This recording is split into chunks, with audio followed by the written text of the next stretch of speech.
Okay,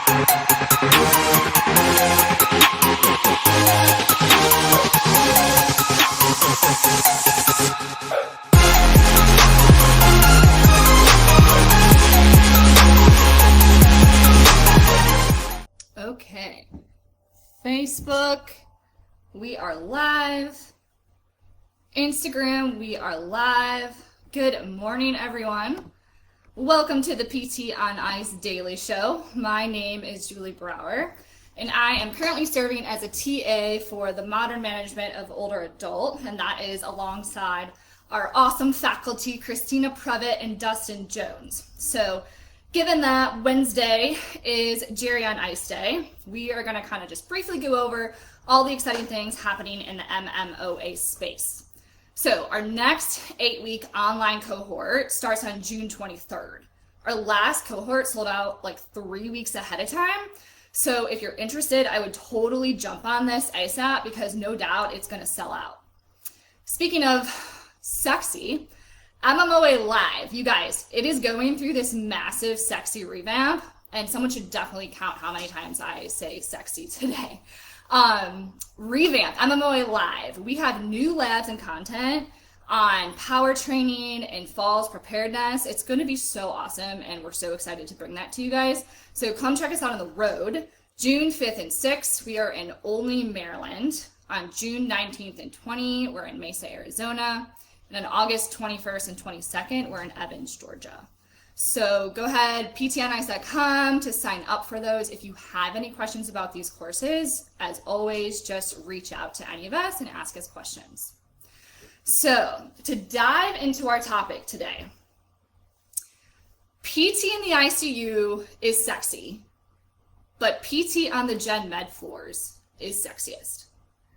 So if I were to ask you guys, if I were to pull the audience here and to ask, where does the sexiest PT happen? In the ICU or on the floors? I guarantee a majority of you would say ICU without even thinking about it. If I were to ask, where as PTs are we the most excited and passionate about doing our jobs? And where are we the most aggressive with mobility? Again, the vast majority of you would say the ICU. So we need to unpack that. So what are our thoughts and our energies surrounding treating in the ICU? And I'm sure a lot of you will resonate with this. We think and we feel that this is us climbing the clinical ladder. Working in the ICU is working at the top of our license. That's where all the best PTs work. This is where our skills are the most valuable. Patients are the most interesting, the most complex, they're dangerous, it's sexy. We are so aggressive with mobility there because we stand proudly on this mountain of evidence of early mobility in the ICU and how that improves outcomes. It decreases length of stay, it decreases days on the vent, it decreases delirium. And, you know, I remember when I was in the neuro ICU, and a lot of you will probably have had the same experience.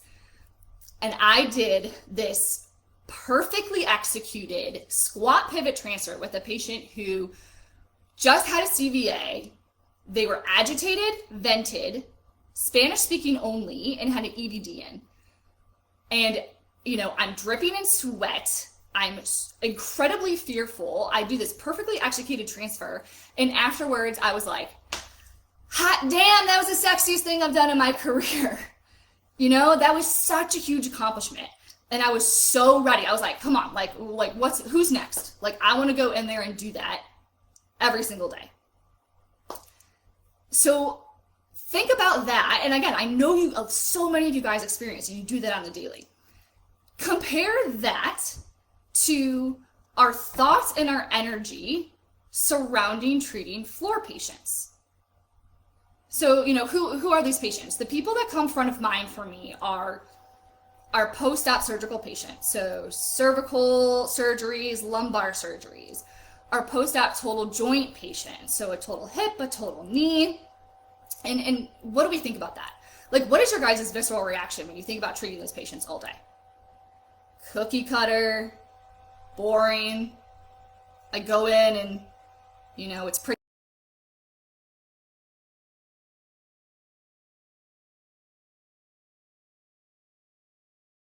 This archaic, god-awful handout of lower extremity strengthening exercises, which most of us hate, but we still give it anyway.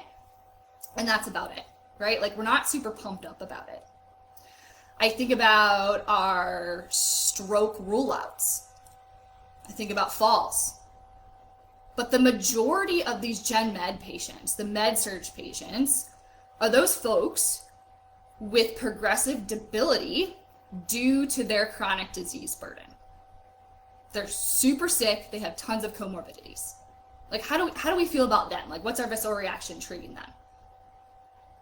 Kind of boring. They're not complex. Definitely not sexy.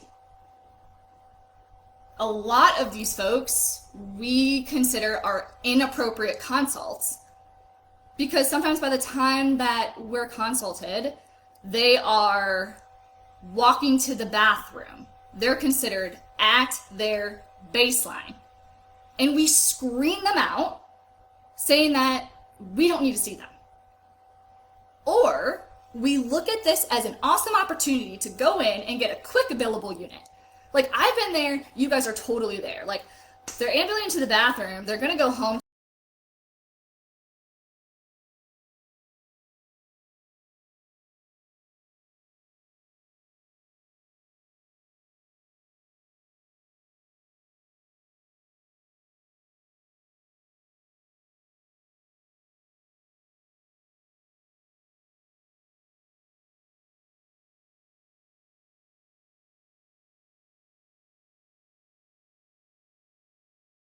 This setting.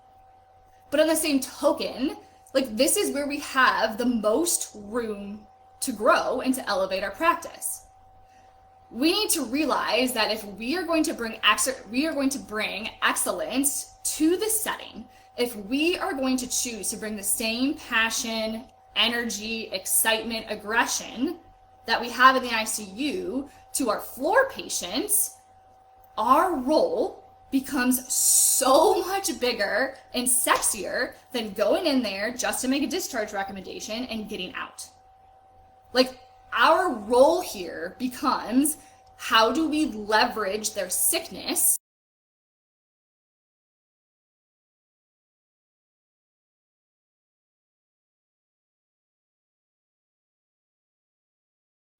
the power and the skill that we have in performing that role. I say this all the time, and I will never stop screaming this message at you guys, that we can be the catalyst that inspires patients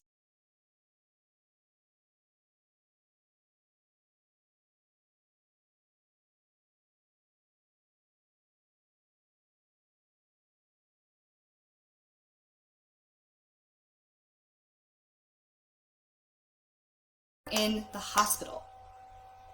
I mean, we may only see them once or twice, right? In the ICU, I mean, patients are going to have so many more touch points with therapists. Their journey is long. In the ICU, we have an opportunity to influence them over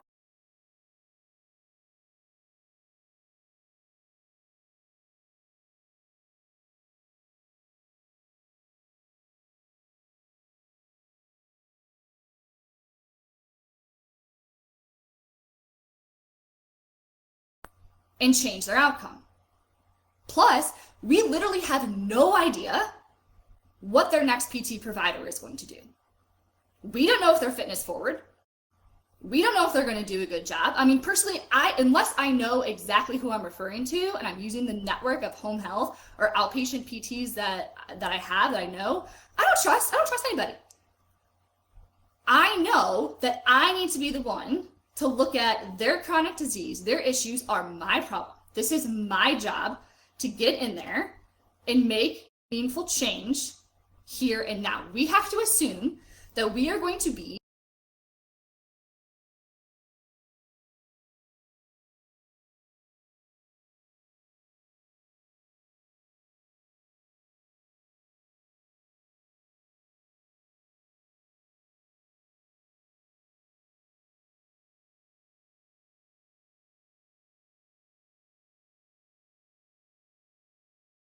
the sickness system, and we can walk out of the room feeling, I am so glad that I was the PT to see them, because I just significantly changed their outcome.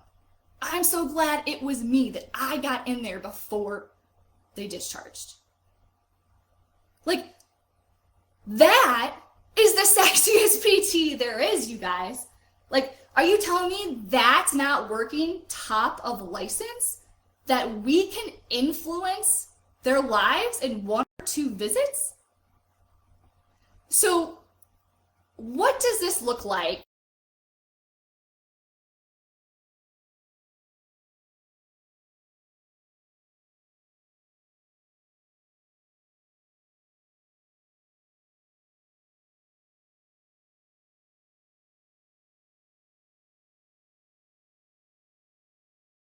Sickness to sell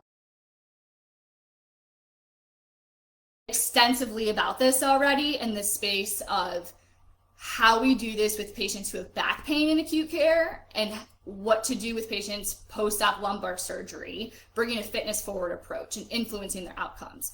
So I'm not going to hit on that, but please, if you have not listened to the PT on Ice episode about bringing a fitness forward approach to low back pain in acute care, please check this out.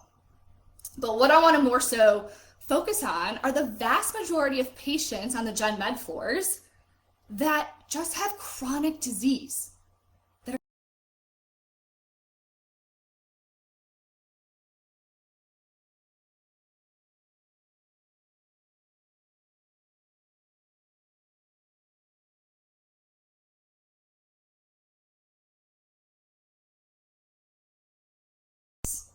Right? In the ICU, we are so aggressive because we're standing on this mountain of evidence of the positive outcomes when we implement early mobility in the ICU.